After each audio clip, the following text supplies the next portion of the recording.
Assalamualaikum warahmatullahi wabarakatuh.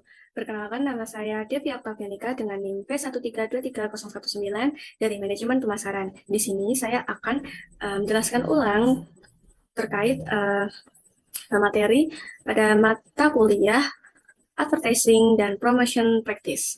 Nah, pada materi yang pertama, di sini saya akan menjelaskan terkait IMC atau Integrated Marketing Communication. Di sini tuh bagaimana cara kita untuk membuat proses strategi yang baik, menyampaikan pesan yang sama untuk target konsumen, terus pesan yang menggunakan banyak pendukung yang disertai brand positioning. Di sini IMC ini kategorinya ada 6. Yang pertama advertising, yang kedua sales promotion, yang ketiga nih brand visibility, yang keempat public relation, yang kelima digital platform, lalu yang keenam ada personal contact. Lalu pada materi yang kedua ini menjelaskan definisi dari advertising. Nah, advertising sendiri adalah suatu daya komunikasi atau pesan yang persuasif atau membujuk ke target tertentu. Terus tujuan utamanya ini adalah mempengaruhi persepsi atau perilaku dari konsumen atau audiens. Terus sales promotion ini adalah suatu metode strategi untuk memotivasi potensi pembeli untuk memicu terjadinya pembelian produk atau layanan. Terus bentuknya ini insentif atau extra rewards, bisa berupa diskon atau promo. Lalu yang selanjutnya ada public relation atau hubungan masyarakat. Di sini secara umum tuh PR ini menjaga image dari suatu perusahaan, image yang baik. Terus biasanya nih PR sendiri itu merespon atau menanggapi komentar, memastikan untuk tidak menutup kolom komentar. Jadi tetap menanggapi netizen yang ada di media sosial. Terus PR ini tuh ada beberapa cara yang bisa mereka sampaikan ini melalui radio dan TV, lalu ada sosial medianya, terus komunikasinya ada, terus biasanya di event-event, terus informasinya juga terpercaya, reputasinya juga bagus, lalu ada feedback tersendiri. Nah, selanjutnya ini ada brand visibility. Nah, brand visibility itu supaya tetap terlihat audiens tanpa melakukan iklan. Nah, contohnya tuh suatu produk dan barang yang memiliki logo. Selanjutnya ada digital platform.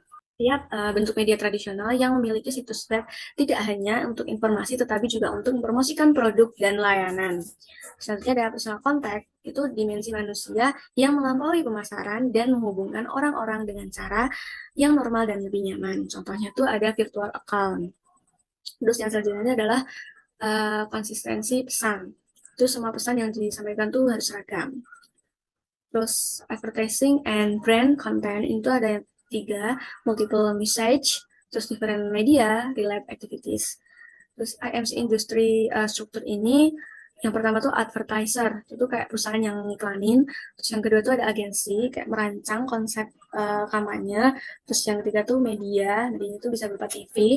Lalu supplier ini kayak konsultan marketing atau peneliti, produksi video, dan teknologi digital.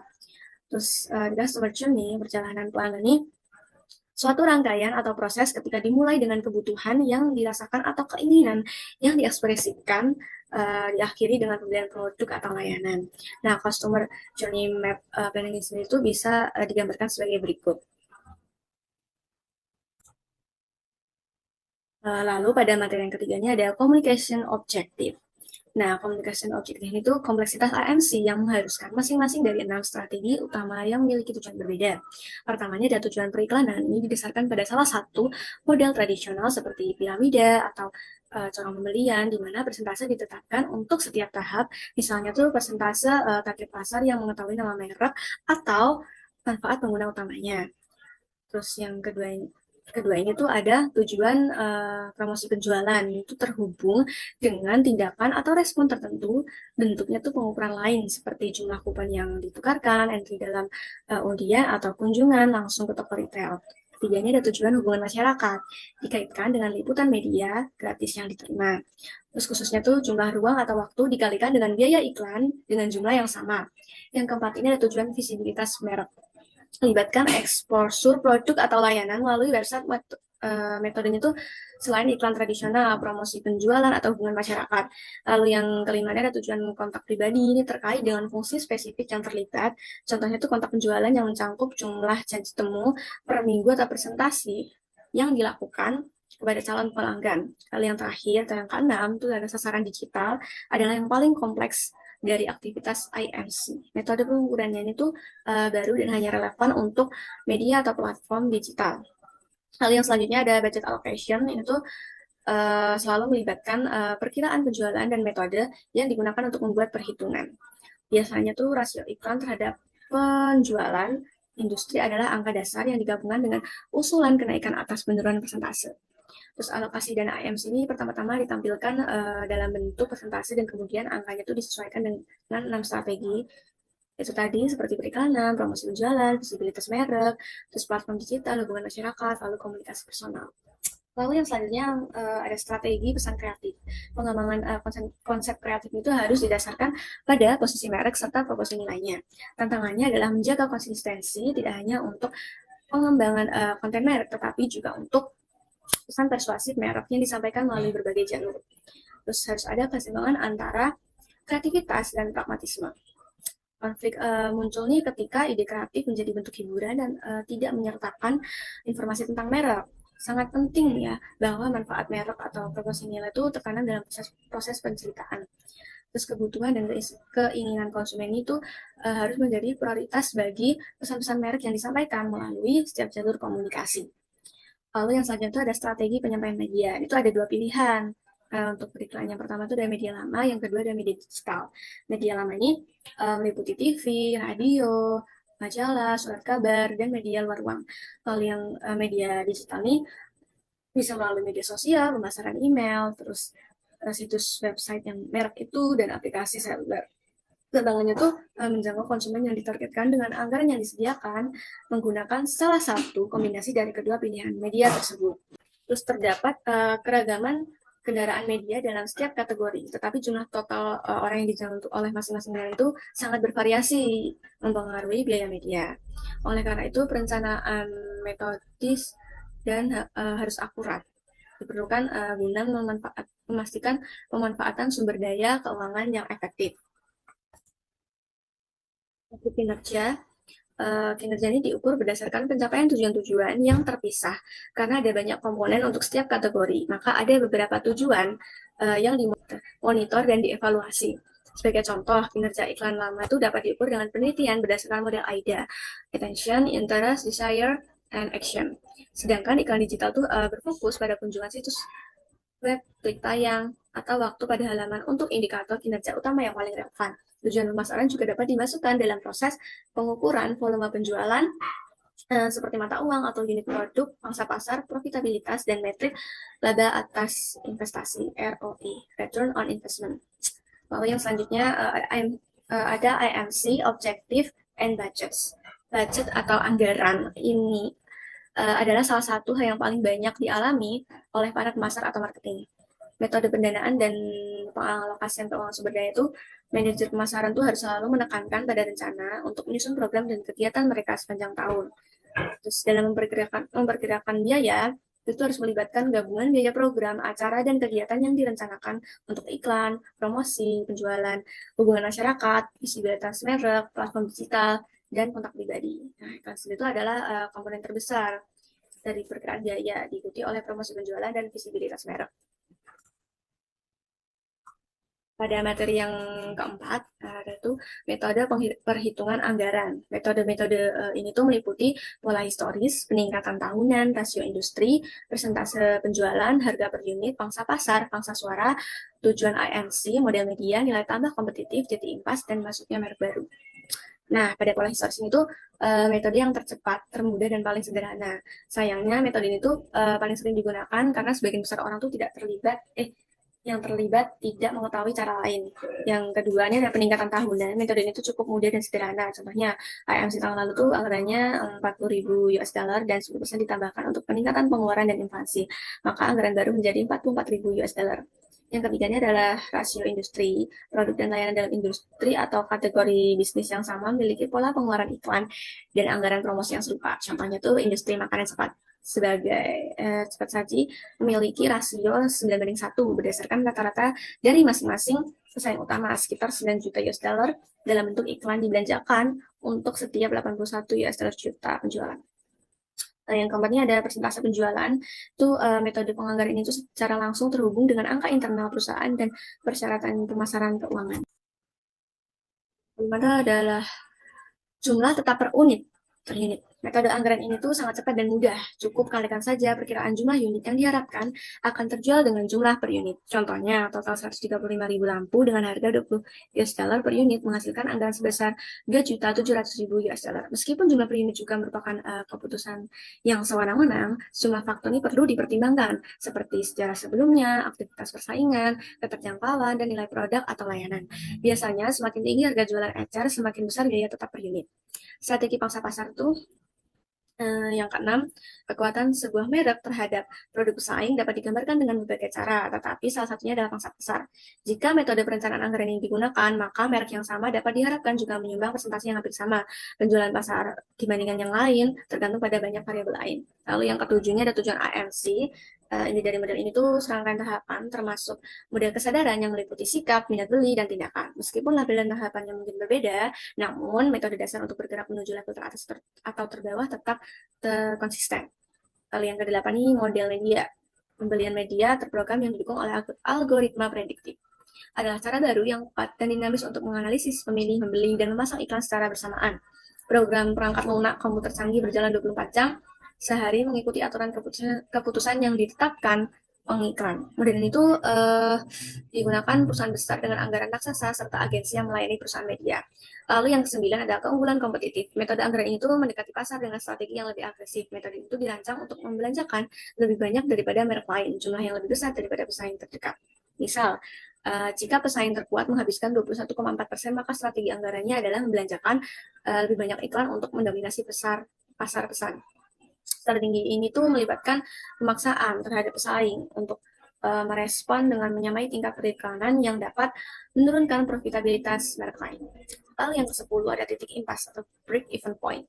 Itu menentukan jumlah unit produk yang harus dijual untuk memastikan bahwa total pendapatan sesuai dengan total biaya. Iklan masuk ke dalam persamaan itu dalam pesan variabel biaya yang penting yang dapat dimodifikasi untuk meningkatkan atau menurunkan per unit basis. Ini itu berarti bahwa setiap produk yang terjual mengandung jumlah yang dialokasikan untuk iklan atau ANC. Pada kenyataannya, konsumen membayar untuk iklan yang akan digunakan untuk memotivasi mereka untuk membeli produk.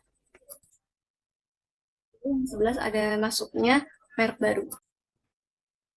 Tantangannya tuh sangat berbeda untuk merek baru dibandingkan dengan merek yang sudah ada yang menggunakan metode terbukti untuk menghasilkan anggaran.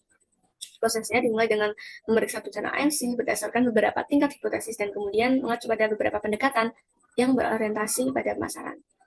Lalu selanjutnya tuh ada algoritma prediktif, yaitu penggunaan kecerdasan buatan atau AI, metode yang ampuh untuk mengantisipasi perilaku konsumen. Sistem ini tuh memanfaatkan informasi dan aktivitas sebelumnya seperti pencarian online untuk produk dan layanan, kemudian menghitung profitabilitas dari pola yang berulang. Hal ini mencakup frekuensi tindakan, waktu perilaku, atau karakteristik lain dari perilaku konsumen. Lalu materi yang kelima ini menulis tujuan IMC. Nah, tujuan itu dianggap sebagai sasaran yang dapat dicapai, namun tujuan itu lebih dari sekedar itu. Sasarannya itu harus memiliki angka yang spesifik sebagai bagian dan tujuan. Jika tidak, maka tidak mungkin untuk mengukur dan menentukan apakah tindakan yang diambil itu berhasil atau tidak. Lalu yang selanjutnya adalah persyaratan untuk tujuan. Tujuan IMC itu bisa meliputi pengukuran kriteria, kerangka waktu, pembatasan, anggaran, nomor spesifik. Persyaratan ini tuh mencakup beberapa hal tadi. Lalu ada strategi alokasi anggaran.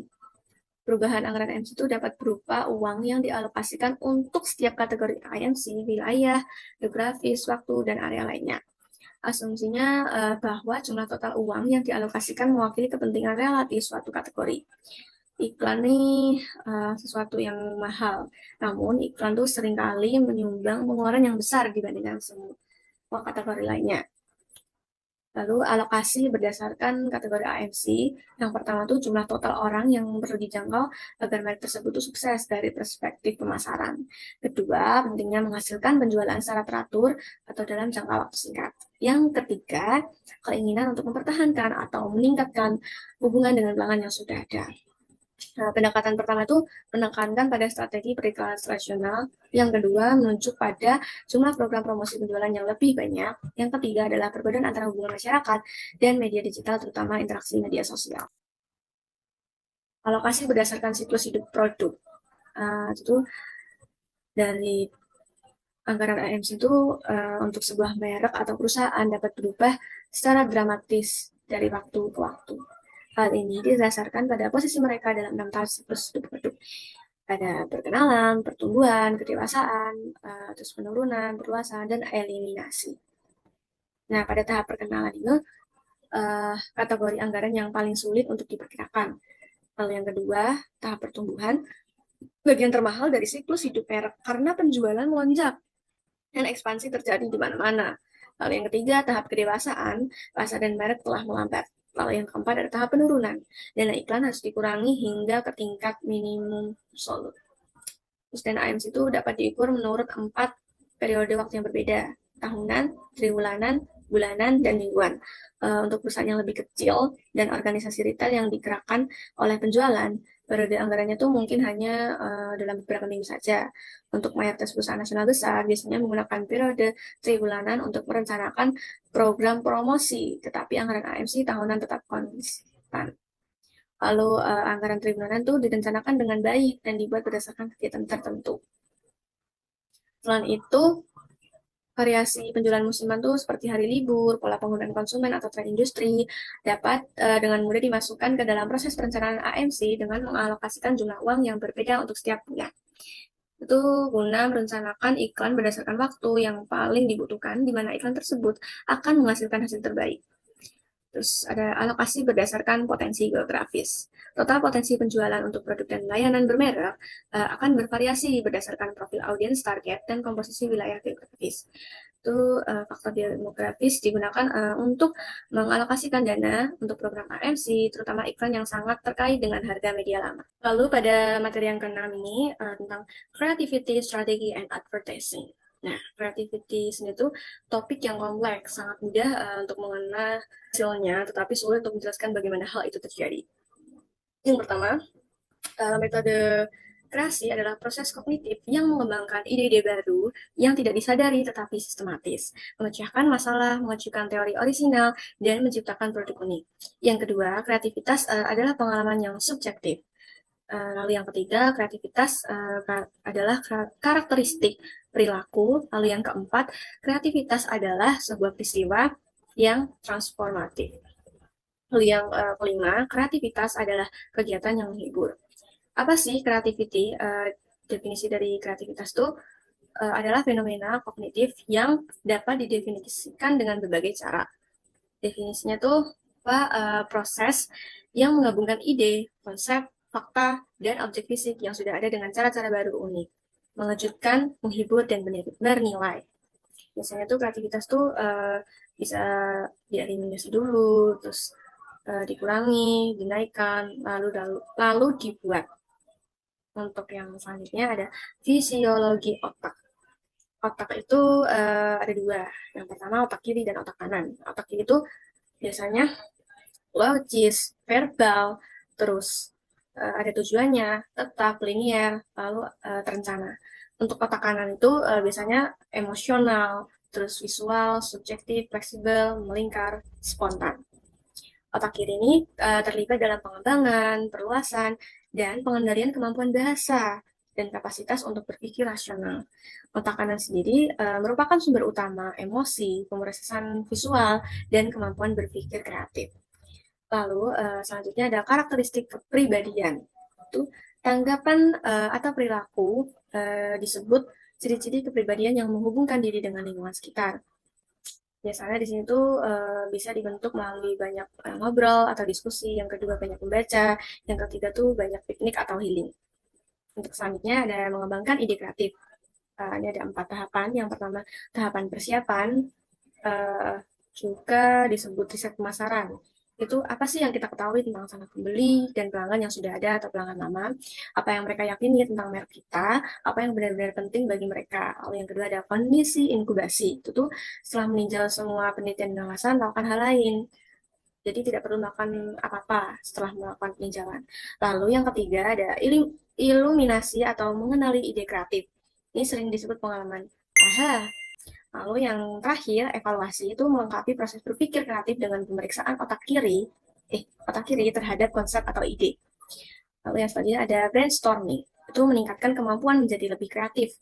Perhatikan jumlah waktu yang dihabiskan untuk berolahraga guna meningkatkan daya tahan dan kekuatan fisik. Terus mengembangkan kemampuan intelektual.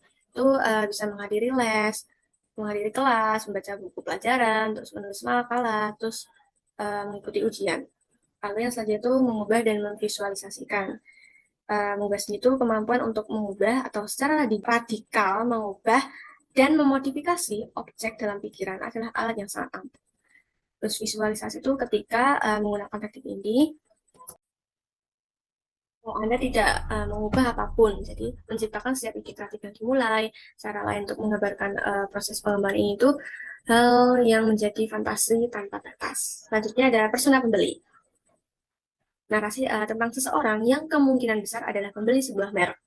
Contohnya, perempuan umur 25 sampai 30 tahun, single, itu tinggal di area metro, terus merupakan manajer kantor, mencintai mode fashion, fashionable, terus penggemar Instagram, seringkali aktif dalam akun media sosial, seringkali juga makan snack atau makanan ringan, terus menikmati alam. Lalu selanjutnya, mengapa sih kita perlu membuat persona pengguna? Itu untuk menekankan pada target pelanggan. Dengan membangun persona berdasarkan alasan konsumen, maka dapat menciptakan kepribadian yang bernuansa dan berlapis-lapis, mewakili target audiens lebih luas. Terus, bagaimana cara kita tuh membuat persona pengguna? Itu bisa, yang pertama, mendefinisikan audiens target. Itu ada usia, geografis, jenis kelamin, minat, pendapatan, perilaku media. Lalu yang kedua, penelitian pelanggan atau ID dan etnografi. Itu seperti mendengarkan percakapan online, apa yang dikatakan orang, bagaimana tanggapan mereka, terus bisa buka Twitter dan Facebook. Terus yang kedua, bisa bicara dengan beberapa pelanggan, seperti mengangkat telepon, terus mampir sebentar, lalu mengundang para pelanggan untuk diwawancarai. Lalu selanjutnya ada kerangka kerja penceritaan atau storytelling. Itu strategi kreatif kombinasi dari berbagai elemen termasuk gaya, komunikasi, metode ekspresi, dan interpretasi yang fleksibel dari konsep kreatif. Setiap iklan di TV itu juga postingan media di Facebook, terus penawaran kupon di Twitter, video di Instagram, Reels, terus undangan podcast melalui email, dan penawaran unduhan musik gratis dari situs web itu merupakan bagian penting dari IMC Plan. Kerangka kerja digabungkan untuk menghasilkan pesan cerita merek yang benar-benar baru. Terus misal tuh seorang selebriti terkenal ya kan atau konten kreator tuh dapat mendemonstrasikan manfaat merek dengan menggunakan pendekatan yang lucu. Terus pentingnya menyewa agensi komunikasi pemasaran digital tuh yang profesional tuh dengan keterampilan periklanannya, keahlian teknis, dan penilaian kreatif untuk pesan IMC. Sekian dari saya. Apabila ada kesalahan kata, saya mohon maaf. Wassalamualaikum warahmatullahi wabarakatuh.